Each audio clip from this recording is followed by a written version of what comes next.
Waalaikumsalam warahmatullahi wabarakatuh. Abang, kakak, ayah, bunda sekalian dimanapun berada, dan terutama kepada pimpinan kita Kiai Edi Pratama Larisindo, ibunda kita ya, ibunda Peri, Kak Mirani Mauliza, dan semua yang sedang melaksanakan umroh di tanah suci. Semoga ibadah umrohnya Allah terima jadi ibadah yang mabrur, dan semua kita Allah layakkan, Allah undang ke Baitullah dengan cara-caranya Allah. Amin ya Allah ya rabbal alamin. Mengingat tentang bulan ini adalah bulan yang sedang banyak teman-teman kita sedang melakukan maulid Nabi, dan juga sholawat besar-besaran sedang terjadi di Indonesia, dan sedangkan juga setiap tahun kita terus mengingat maulid Nabi. Lalu insya Allah di pagi hari ini kita akan coba sedikit mendalami begitu ya, mendalami tentang makna dari kita mengingat Nabi Yuna Muhammad SAW. Serta sebelum itu izinkan saya untuk teman-teman santri SOS memperkenalkan diri ya. Nama saya Ihsan Septiadi, saya PR dari Masjid Ismuh Yahya, dan hari ini yang Allah amanahkan untuk sharing karena Kiai juga sedang ada di Mekah dan Madinah ya, antara Mekah atau di Madinah begitu. Nah, insya Allah sebelum itu kita memahami dan meyakini bahwa setiap surah urutannya itu pasti ada maknanya. Setiap ayat yang turun pasti ada maknanya. Ma khalaqta hadza batila, tidak ada yang sia-sia di dalam Al-Quran. Bicara tentang Nabi Muhammad SAW, kita akan bicara tentang surah Ali Imran, kita akan bicara tentang surah Al-Ahzab, kita akan bicara tentang surah Muhammad, kita akan bicara tentang surah Al-Anfal. Kenapa saya sebutkan nama surah-surah ini? Karena hanya di 4 surah inilah nama Muhammad SAW tertera. Dari 30 juz hanya ada di 4 surah. Nanti ada di surah satu lagi, tapi bukan Muhammad, tapi Ismuhu Ahmad. Kalau tidak salah di surah As-Saff, itu Ismuhu Ahmad. Nah, kita akan fokus kepada tentang surah dari 30 juz, 6.236 ayat, 114 surah. Ternyata nama Nabi Muhammad SAW itu tertera hanya di 4 surah. Dan bicara tentang hari ini, kita bicara tentang tadabbur, sehingga nanti saat tentang peringatan maulid, di luar konteks pembicaraan maulid itu boleh atau tidak ya, yang paling penting adalah Nabi Muhammad itu uswatun hasanah, seorang nabi yang harus kita teladani. Artinya kita harus mengenal Nabi Muhammad.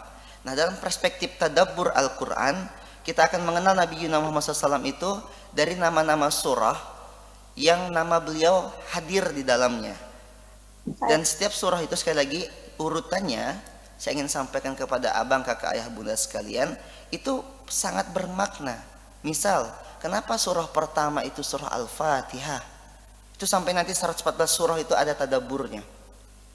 Ya, misal Al-Fatihah adalah pembukaan, ditadaburi oleh guru saya nukil ini dari Bang Beri El-Maki, dari Bang Beri El-Maki juga dinukil dari gurunya ke gurunya lagi begitu.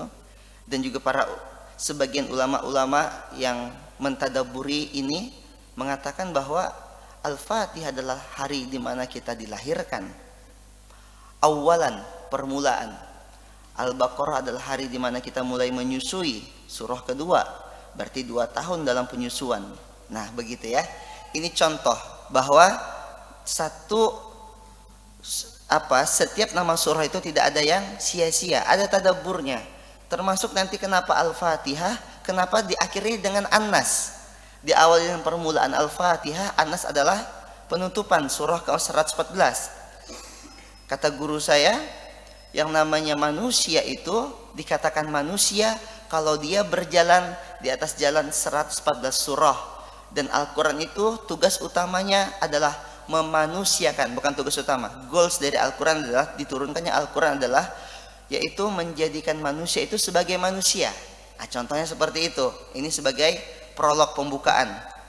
Kenapa kita akan mencoba mentadaburi? Pertama, ini adalah di mana maulidnya Nabi sedang diperingati, dan saya ingin setelah ini kita tidak sekedar memandang maulid sekedar peringatan saja yang dilakukan setiap tahunnya, tapi kita akan maulid atau memperingati Nabi Muhammad SAW itu setiap harinya, karena menjadi teladan bagi kita semua, sehingga kita tahu bagaimana Nabi Muhammad itu punya perasaan yang sangat mendalam sekali kepada umatnya, yang kalau antum memahami ini, hakul yakin akan menetes nanti air mata antum, air mata kita semua.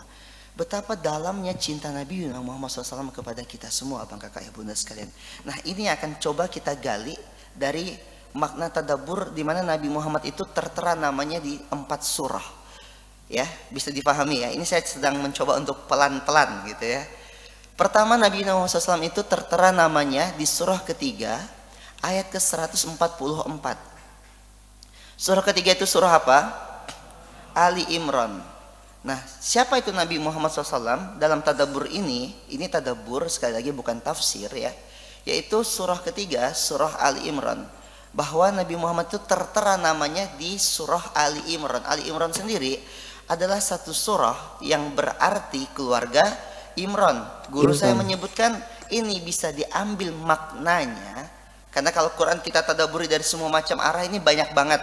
Nah, salah satunya yang bisa kita ambil maknanya adalah bahwa Nabi Muhammad SAW ini sangat peduli dengan keluarga.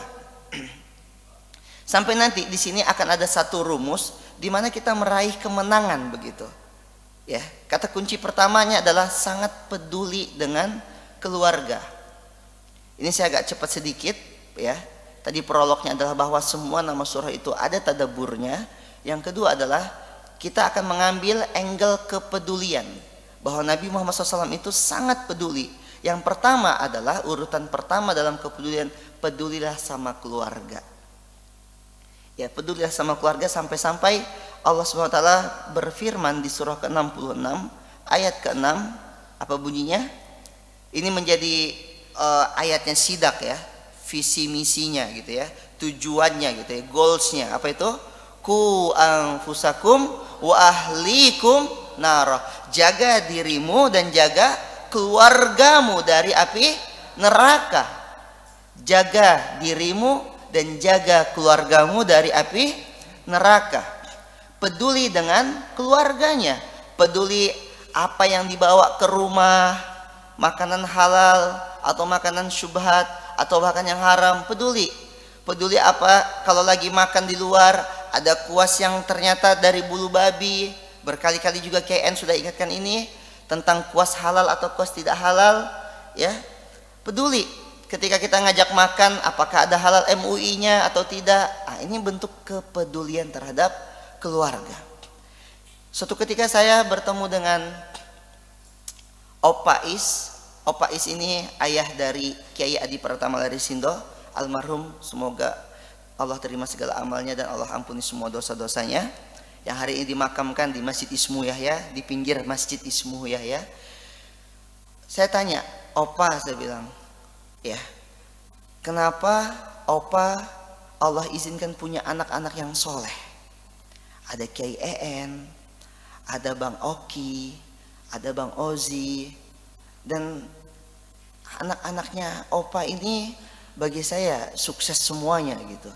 Bukan cuma hanya sukses di dunianya, tapi juga menjadi orang yang turut serta dalam perjuangan dakwah ini. Nah, ini yang mahal. Kalau semuanya sukses secara duniawi, saya rasa banyak juga di luar sana orang tua yang berhasil mendidik anaknya punya mobil, kaya raya, pendidikan bagus gitu. Tapi beda dengan Opa, anak-anaknya ini terjun di dakwah semuanya. Bahkan salah satu dari anak Opa ini menjadi garda terdepan dari seorang ulama yang kita kenal dengan Ustadz Abdul Somad begitu. Saya tanya ke Opa, apa rahasianya? Jawaban Opa waktu itu di salah satu resto yang saya bertemu dengan beliau, lagi acara juga, Oma juga ada di situ, istrinya beliau atau ayahandanya KEN. Jawabannya cuma satu.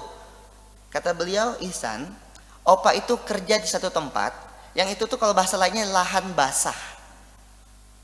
Artinya Opa sangat mungkin banget bisa kaya tanda kutip dari hal-hal yang mungkin itu syubhat. Kalau nggak pingin kita bilang itu haram gitu ya, sangat bisa. Tapi tidak opa lakukan dari sejak muda ketika opa punya anak yang opa jaga, atau sejak opa menikah, sejak bahkan muda lagi opa menjaga banget makanan, atau opa sangat menjaga banget rezeki yang opa bawa ke rumah. Opa pastikan betul rezeki itu tidak tercampur, jangankan yang haram, tapi syubhat saja tidak gitu.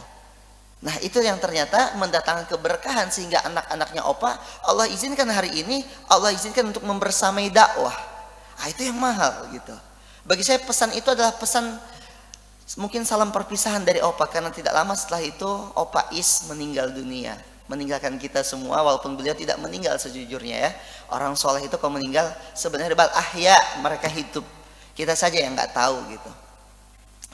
Nah pertama adalah peduli tentang keluarga. Nah kita semua ini dituntut untuk peduli dengan apa yang kita bawa, apa yang kita berikan, dan apa yang kita konsumsi, dan semuanya. Kita juga bicara tentang kepedulian kepada anak-anak kita. Udah baca Quran belum? Bisa Al-Fatihah belum? Kalau kata Ustaz Adi Hidayat, kalau kita tidak bisa membuat anak kita hafal 30 juz, maka jangan sampai Al-Fatihahnya pun kita tidak bisa ngajarin. Minimal kalau kita nggak bisa bikin anak kita hafal 30 juz, minimal Al-Fatihahnya kita yang ngajarin. Nah, ini bentuk kepedulian. Ya, bentuk kepedulian. Sampai kadang saya tuh agak sedikit ekstrim. Jadi saya punya anak saya juga punya guru ngaji. Guru ngajinya ada 1, 2, 3. Ada 3 guru ngaji. Ya, yang bagian malam ada, bagian pagi ada, bagian sore ada, gitu. Guru ngaji untuk anak saya. Saya sampaikan kepada guru ngajinya, antum ahlan wa sahlan, silakan ajaran anak saya selain Al-Fatihah gitu ya.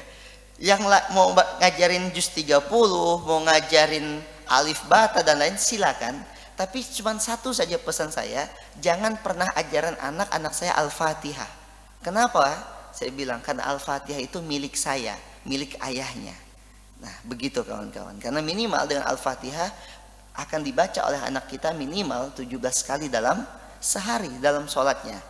Dan itu menjadi rukun sholat, artinya wajib untuk dibaca. Peduli sama siapa? Yang pertama, keluarga. Saya agak cepat sedikit. Nabi Muhammad punya sifat yang kedua yang nanti akan di surah ke-48. Inilah kemenangannya kita. Jadi kalau umat ini mau menang, kita tiru tuh, kita ambil keteladanannya. Keteladan pertama, peduli dengan keluarga. Maka antum hari ini yang di depan saya ya, thalibul ilmi, nggak akan sukses. Kemarin datang curhat satu orang ke saya, bang, gimana? Saya ini punya keinginan untuk tinggal di Pontianak, tapi orang tua saya punya keinginan untuk saya balik ke Jawa, bahasanya begitu. Kan kalau di Pontianak ini punya peluang, karena dia kuliah di Pontianak, jadi dia punya kenalan jaringan tuh besar di Pontianak, punya peluang membesarkan bisnis, gitu ya, punya jaringan banyak, punya teman-teman banyak. Tapi kalau saya di Jawa, saya mulai dari nol. Jawaban saya apa? Ikuti apa kata orang tua. Nah, itu kan bentuk peduli sama keluarga. Maunya orang tua mau apa? Ke Jawa, ikuti ke Jawa. Karena ada keridoan orang tua di sana. Saya sampaikan, kalau antum bekerja dan tidak ada keridoan dari orang tua, udahlah, antum mau cari apa lagi? Bahkan sedikit agak kasar saya bilang begitu, karena dia ngeyel, lebih baik antum mati, saya bilang, daripada nggak dapat ridhonya orang tua. Baru dia bilang, ya bang, maaf bang, gitu ya. Agak ngeyel dikit gitu. Sampai saya bilang mati aja udah, daripada nggak dapat ridho orang tua. Buat apa hidup kaya tapi nggak dapat ridho orang tua? Saya sampaikan begitu. Baru dia bilang ya udah, saya ikut apa maunya orang tua. Nah peduli dengan keluarga. Yang kedua, surah ke-33 ayat ke-40. Kita akan fokus kepada nama surahnya. Surah ke-33 ini surah apa? Iya, yang pertama itu Ali Imran, yang kedua itu surah Al-Ahzab. Artinya apa? Yang orang-orang yang bersekutu. Berarti ini banyak orang. Dibahasakan dengan bahasa guru saya adalah peduli dengan umat. Setelah peduli dengan keluarga, apakah cukup kita hanya peduli, yang penting keluarga saya punya mobil, keluarga saya bisa makan nyaman, keluarga saya bisa jalan-jalan ke luar negeri, keluarga saya bisa punya rumah banyak dan lain, apakah cukup dengan itu saja? Tidak, kawan-kawan. Kita juga dituntut sebagai orang yang mengakui raditu billahi rabba wa bil islami dan wa bi Muhammadin nabiyya wa rasulah, untuk juga turun berkontribusi kepada umat ini. Di surah ke-33 surah Al-Ahzab, pedulilah dengan umat, karena Nabi Muhammad itu sangat cinta dengan umat ini. Sampai nanti antum akan melihat bagaimana bukannya kisah tentang umati di akhir ayatnya Nabi Muhammad SAW, tapi ada satu ungkapan yang indah banget, keren banget, dan sangat dalam banget ungkapan ini. Antum silakan buka di surah ke-7, surah ke-9, surah At-Taubah, ayat ke-128. Laqad ja'akum rasulun min anfusikum azizun alaihi ma anittum azizun alaikum ma anittum harisun alaikum bil mu'minina raufur rahim. Ini tuh ungkapan, kalau antum mencoba untuk mentadaburinya, itu dalam banget gitu, gokil banget kalau bahasa saya gitu. Terus kemarin saya bacanya, kemarin kita odot di belakang dapat bacanya, terus mentadaburi ayatnya. Wah, ini tuh rasa-rasanya ungkapan yang apa ya, di atas segala-gala ungkapan pujangga gitu loh. Ini keren banget. Coba ya antum buka, coba buka surah ke-9 ayat ke-128. Nah, sungguh laqad ja'akum, telah datang kepadamu, rasulun, seorang rasul, min anfusikum, dari kaummu sendiri, azizun alaihi ma anittum, berat rasanya olehnya penderitaanmu, harisun alaikum bil mu'minin, harisun alaikum, dan Nabi Muhammad itu sangat menginginkan apa yang beliau inginkan. Jadi sampai beliau itu tidak ada lagi keinginan selain apa? Bil mu'minina, keimanan, keselamatan bagi siapa? Bagimu, bagi kita umatnya. Raufur rahim, dan sangat punya belas kasihan, lagi penyayang bagi orang-orang mukmin. Nabi Muhammad punya 9 istri. Ya. Ada banyak hikmah. Nanti biar bagian Ustadz Farid untuk menjelaskan ini gitu ya. Nah, tapi bagi saya Nabi Muhammad ini dalam deskripsi yang Allah sampaikan di surah ke-9 ayat ke-128 ini keren banget gitu. Yaitu ada orang ya, karena kan beliau ini juga dari kaum, ya beliau makan, beliau jalan-jalan ke pasar, jejak ke bumi kok kakinya begitu ya. Tapi Masya Allah tabarakallah, sangat berat rasanya. Jadi ada orang gitu ya, ada umatnya yang menderita, tapi beliau adalah orang yang sangat sakit, sangat merasakan penderitaan itu. Kita sedih, beliau sangat lebih bersedih dari itu. Maka jangan sampai SMS senang melihat orang lain susah gitu, atau susah melihat orang lain senang gitu. Ini kan yang berkali-kali Kiai sampaikan, guru kita sampaikan, kalau antum merasa bahagia di atas kebahagiaan orang lain, maka antum sedang mengantri kebahagiaan. Nah, Nabi Muhammad itu kalau kita lagi sedang merasa penderitaan, lagi susah, sebenarnya Nabi Muhammad juga sangat susah gitu, sangat merasakan penderitaan kita. Dan kerennya lagi, Nabi Muhammad itu pengen banget umat ini merasakan hidayah, pengen banget. Bahkan Nabi Muhammad rindu, dikatakan begitu ya, rindu dengan saudara-saudaranya, yaitu kita semua gitu, merindukan kita. Nah, inilah Nabi Muhammad, sangat peduli dengan umatnya, keiman, dan pengen banget kita semua ini meraih manisnya keimanan. Tapi kalau sampai nanti di surah ke-9 ayat ke-129-nya, fa'in tawallau, ada orang yang akhirnya berpaling dari sana, fakul hasbiyallah, cukuplah Allah ini sebagai pelindung. Nabi Muhammad tuh pengen banget semua ini masuk Islam, masuk surga, selamat dunia akhirat. Dan bukankah ini yang sedang kita perjuangkan di Sidak? Surgakan Indonesia dengan Al-Quran. Ini mungkin spirit-spirit dari sidak. Kita tuh bukan cuma sekedar ingin menyelamatkan diri kita sendiri. Bahkan saya ngelihat nih, kemarin Ustadz Luqmanul Hakim baru muncul videonya tentang satu kisah yang beliau kisahkan di dalam video 1 menit itu. Ada dalam riwayat dikatakan kata Ustadz Luqmanul Hakim, yaitu satu kampung yang diazab. Sebelum kampung itu diazab, malaikat bertanya, ya Allah melaporkan bahwa di kampung itu ada orang soleh. Ada orang soleh di kampung itu, lalu akan turun azab. Kata malaikat, gimana nih ya Allah? Ada orang solehnya. Kata Allah apa? Azab saja. Kenapa? Karena orang soleh itu tidak peduli. Orang soleh itu hanya peduli dengan dirinya, tapi tidak peduli dengan umatnya. Maka nggak boleh, kawan-kawan, kita hanya peduli dengan diri kita, keluarga kita, tapi juga nggak peduli dengan umat. Maka Nabi Muhammad mencontohkan uswatun hasanah, peduli dengan keluarganya, peduli dengan umatnya, bahkan sangat punya keinginan harisun itu hirsun. Dapat satu pengen dua, dapat dua pengen tiga. Jadi kalau ada orang satu beriman, pengen lagi, bahkan seluruh dunia gitu kan, wa ma arsalnaka illa rahmatan lil alamin, pengen semua dunia ini beriman, kenal sama Allah. Nah, ini menjadi visi misi kita, tujuan kita saat kita hidup. Menteladan Nabi Muhammad, maulidnya itu mengingat beliau dalam maulid itu, kita tahu bahwa Nabi Muhammad peduli dengan keluarganya, peduli dengan umatnya.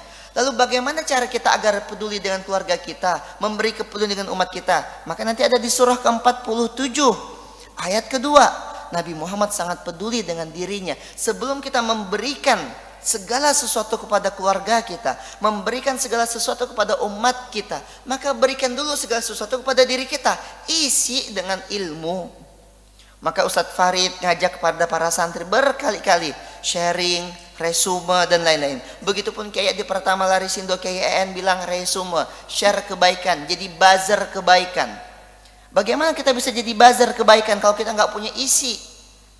Ini peduli dengan diri sendiri, karena surah ke-47 bernama surah Muhammad, surah nama beliau sendiri. Nabi Muhammad tetap belajar dengan Jibril, ya kan, gurunya Jibril. In huwa illa wahyu yuha. Abang kakak ayah bunda sekalian Allah rahmati, peduli dengan diri sendiri adalah terus mengisi. Dan setelah kita mengisi, ini yang kita bisa bagikan kepada umat, kita bisa bagikan kepada keluarga kita. Bagaimana kita akan memberi kalau kita nggak punya? Nah, dengan 3 rumus kepedulian ini abang kakak ayah bunda sekalian, nanti akan Allah ganjar dengan kemenangan. Di surah ke-4 yang ada nama Muhammad SAW di dalamnya, yaitu surah ke-48 ayat ke-29, yaitu inna fatahna laka fatham mubina, surah Al-Fath, ya, surah kemenangan Al-Fath. Inna fatahna laka fatham mubina. Umat ini akan meraih kemenangan kalau mengikuti uswatun hasanahnya Nabi Muhammad SAW, yaitu peduli dengan keluarga. Ini sesi yang pertama, peduli dengan keluarga. Sesi yang kedua, peduli dengan umat. Sesi yang ketiga, peduli dengan diri sendiri. Ketiga kepedulian ini akan melahirkan kemenangan, ya, akan melahirkan apa? Kemenangan. Sampai akhirnya doa-doa kita akan terijabah. Allahumma a'izzal Islam wal muslimin. Ya Allah, berikanlah kemuliaan, berikanlah izzah, datangkan, jayakan, ya, naikkan gitu marwahnya Islam ini kembali dengan 3 cara ini, yaitu kita peduli dengan keluarga kita. Kemarin dari Bontang nelpon saya, Ustadz saya mau resign, kata dia gitu. Oke, saya bilang, kenapa mau resign? Saya mau berdakwah Ustadz, saya mau habiskan waktu saya fisabilillah Ustadz, gitu. Saya mau resign, tapi saya ditentang sama istri saya. Kenapa? Karena saya sekarang punya pendapatan kurang lebih 6-8 juta per bulan. Kalau saya resign, saya nggak tahu pendapat saya dari mana. Tapi saya pengen berdakwah Ustadz. Wah, gitu ya. Akhirnya saya sampaikan ayat-ayat ini. Pertama, peduli sama keluarga, saya bilang. Kedua, baru peduli sama umat. Jangan tiba-tiba antum lompat sama umat. Kan betapa banyak ya jebakan-jebakan itu, orang peduli dengan umat tapi di keluarganya berantakan. 2014 saya pertama kali datang ke Pontianak mendapatkan curhatan yang sama. Jadi ada seorang keluarga pejuang umat, pelayan umat gitu, bapaknya pelayan umat banget, tapi anaknya di rumah, karena anaknya curhat ke saya langsung, jadi anak yang introvert, pendiam, dan ansos, tidak peduli, antisosial gitu. Usut punya usut, karena ini anaknya beliau lumayan dekat sama saya juga tinggal di sampingnya gitu, di samping rumah beliau waktu itu. Ternyata punya luka batin. Apa luka batinnya? Sejak kecil ditinggalkan oleh kedua orang tuanya, tanda kutip, untuk melayani umat begitu. Nah, anaknya ditinggalkan ke tetangga, keluarga gitu ya. Jadi nggak dipedulikan tuh anak-anaknya.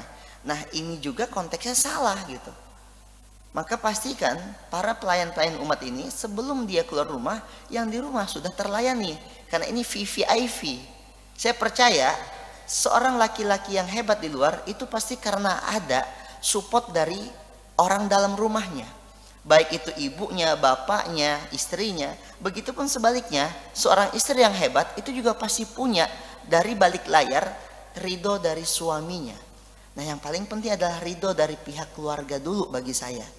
Mungkin di sini ada perbedaan pendapat, tapi bagi saya ridhonya orang tua itu penting, ridhonya istri itu penting. Dan saya berkali-kali mengalami ketika saya berbeda pendapat dengan istri, misalnya saya pengen A, istri pengen B, lalu saya tetap kekeh dengan pendapat saya. Setelah kita musyawarah tentunya, tetap nih saya kekeh dengan pendapat saya, artinya saya mengabaikan pendapat keluarga begitu ya.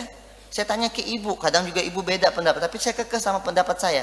Yang terjadi apa? Gagal. Gitu ya. Beberapa kali proyek yang pernah saya alami dulu sebelum saya di Ismu Yahya, gagal. Gagalnya kenapa? Karena ternyata orang rumah, keluarga ini, istri saya atau ibu saya nggak setuju. Tapi saya tetap kekeh gitu, tetap pengen, tetap egois gitu loh dengan pendapat saya. Kan saya imamnya gitu ya. Harus ikut imam dong gitu ya.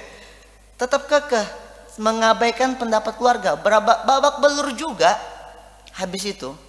Dan itulah kenapa saya pernah punya utang gitu, babak belurnya, karena itu pendapat saya yang saya gerakin, yang saya pengen, egois gitu, nggak mau dengar pendapat dari apa, istri atau dari pihak keluarga. Hati-hati juga kawan-kawan ya. Nah, insya Allah inilah yang menjadi titik utama dari maulid bagi saya ya, yaitu maulid itu bukan diperingati setiap tahun, tapi peringatan maulid, peringatan lahir Nabi Muhammad itu setiap hari. Dengan cara apa? Kita menjadi pribadi yang terus mengikuti segala tindak tanduk, setiap tingkah laku, setiap yang Nabi Muhammad SAW kerjakan, kita kerjakan, setiap yang beliau larang kita jauhi. Nah, inilah bagi saya spirit of maulid. Jadi tidak diperingati setiap tahun, tapi kita peringati setiap harinya. Hari ini kita belajar tentang kepedulian. Dan ayat yang paling cocok di ayat kepedulian ini, di keumatan tadi, yang bagi saya antum harus tadabburi lagi nanti lebih dalam, adalah surah ke-9 ayat ke-28 sampai ke-29. Ini ayat keren banget tentang mendeskripsikan bagaimana kepedulian Nabi Muhammad SAW kepada umat ini. Ya, abang kakak bicara tentang kepedulian, saya tambahkan sedikit lagi sebelum saya tutup ya kajian kita di subuh hari ini. Peduli ini bukan cuma peduli tentang bagaimana beliau belajar tentang keilmuan, tapi juga peduli di sini adalah bagaimana dikisahkan fisik beliau alaihi salatu wassalam itu bagaikan rembulan. Betul apa tidak? Nabi Muhammad itu digambarkan fisiknya, wajahnya, kalau kita melihat beliau alaihi salatu wassalam, itu wajahnya bersinar, cerah gitu, sebagaimana kita melihat rembulan. Artinya saya bilang Nabi Muhammad itu sangat menjaga wajahnya glowing. Jadi kalau antum mau tahu siapakah uswatun hasanah kita dalam glowingnya wajah, Nabi Muhammad SAW. Waktu itu pada belum ada MS Glow ya. Belum ada MS Glow for Men gitu ya, belum ada. Tapi Nabi Muhammad itu sangat glowing gitu. Sampai wajahnya beliau alaihissalam itu sebagaimana kita melihat rembulan. Bahkan dikatakan Nabi Muhammad itu ganteng, lebih ganteng lagi dari Nabi Yusuf alaihissalam. Gitu. Ketampanan itu lebih tampan lagi dibanding Nabi Yusuf alaihissalam. Beberapa literasi yang saya baca seperti itu. Berarti apa? Nabi Muhammad sangat menjaga penampilan apa tidak? Oh sangat. Nabi Muhammad tuh wangi. Maka jangan sampai kita yang mengaku punya Nabi, umat Nabi Muhammad SAW ini, jangan sampai bau gitu. Jangan sampai bau. Jangan sampai kumis nggak dicukur 5 bulan, bulu hidung nggak dipeduliin gitu ya misalnya. Ini kata guru saya juga begitu ya. Kemudian nggak disikat giginya, bahkan bersiwak itu nanti ada kajian khusus siwak. Nah, itu kalau nggak salah Ustadz Farid juga pernah bikin video singkat tentang siwak ya. Laula an asyqa ala ummatil amartuhum bisiwaki ala kulli wudu'in. Kalaulah tidak memberatkan umatku ini, kata Nabi Muhammad, maka aku akan menyuruh umat ini, memerintahkan mereka, bahkan mewajibkan mereka, yaitu apa? Bersiwak di setiap wudu. Dan itu ternyata beda. Saya pikir dulu siwak dengan sikat gigi itu sama. Ternyata itu berbeda. Beda siwak, beda sikat gigi. Peduli dengan diri sendiri itu berarti juga peduli dengan kebersihan diri. Maka kalau antum besok pakai baju yang bagus itu bukan sombong. Pakai baju yang mahal untuk ngadap Tuhan, ngadap Allah, bukan sombong, bukan. Itu peduli dengan diri sendiri. Innallaha jamilun wa yuhibbul jamal. Bahkan Nabi Muhammad itu dikatakan keringatnya itu bau kasturi. Keringatnya bau. Apa kabar keringat kita? Bau hari. Ya, apa kabar dengan keringat kita? Udahlah dia pakai baju itu dipakai main, kemudian malam pakai tidur, subuh dipakai sholat dengan baju yang sama. Maka Ustadz Luqmanul Hakim, Kiai Adi Pratama Larisindo ngajarin apa? Subuh itu ganti semuanya. Kalau bisa mandi, bahkan mandi subuh sebelum sholat ya, mandi. Kalau nggak kekejar mandi, ganti semuanya, terutama dalaman, underwear, ganti semuanya. Untuk ngadap Allah itu bentuk peduli dengan diri sendiri. Rambut mulai diminyakin ya, pokoknya yang nampak semuanya zohirnya harus indah. Dan ini bukan kesombongan. Innallaha jamilun, Allah itu maha indah, wa yuhibbul jamal, dan senang keindahan. Maka habis ini semua SOS dandan, makeover, gitu. Bukan karena supaya dipuji orang, tapi supaya dapat pujian dari Allah. Nah, begitu abang kakak, saya rasa cukup agar kita apa? Meraih kemenangan. Baik, ada 3 kepedulian. Yang pertama, peduli dengan siapa? Surah keberapa yang menandakan bahwa Nabi Muhammad itu punya sifat kepedulian dengan keluarga? Surah ketiga ayat ke-144. Diperkuat dengan ayat keberapa? 6 ayat 6. Kedua, peduli dengan siapa? Dengan umat. Dengan umat. Surah ke-33 ayat 40. Diperkuat kepedulian dengan umat ini surah keberapa? 9 ayat 28 sampai 29. Yang ketiga, peduli dengan siapa? Diri sendiri. Barulah kita dapat kemenangan. Surah keberapa yang dijanjikan kemenangan? 48 ayat 29. Jazakumullah khairan katsira. Semoga Allah izinkan kita semua untuk bisa meneladani Nabi Muhammad SAW dengan sebaik-baiknya keteladanan. Setidaknya sebelum itu semua kita belajar meneladani bagaimana kepedulian beliau kepada keluarga beliau, kepedulian beliau kepada umat beliau, dan kepedulian beliau kepada diri beliau sendiri. Alaihi salatu wassalam. Sallu ala nabi. Allahumma salli ala sayyidina wa maulana Muhammad. Jazakumullah khairan katsira. Para guru sekalian, dan sekali lagi kita berdoa semoga gurunda, guru kita semua, Kiai Adi Pratama Larisindo dan para rombongan, Kak Mirani Mauliza juga, Allah izinkan jadi umroh yang mabrur, dan kita semua Allah izinkan untuk berangkat ke Baitullah dengan cara-caranya Allah. Kita berdoa, Amin. Allahumma Amin ya rzuqna rabbal alamin. ziyarata baitikal muazzam wa rasulikal mukarram fi hadzal am wa fi kulli am bi ahsanil hal bi rahmatika ya arhamar rahimin. Bentuk kita Amin. menteladani Nabi Muhammad SAW dan mencintai beliau, bentuknya salah satunya juga kita bisa mengunjungi, berziarah ke makamnya beliau alaihissalatu wassalam. Amin ya rabbal alamin. Amin ya rabbal alamin. Jazakumullah billahi taufiq wal hidayah. Wassalamualaikum warahmatullahi wabarakatuh. Waalaikumsalam warahmatullahi wabarakatuh. Terima kasih.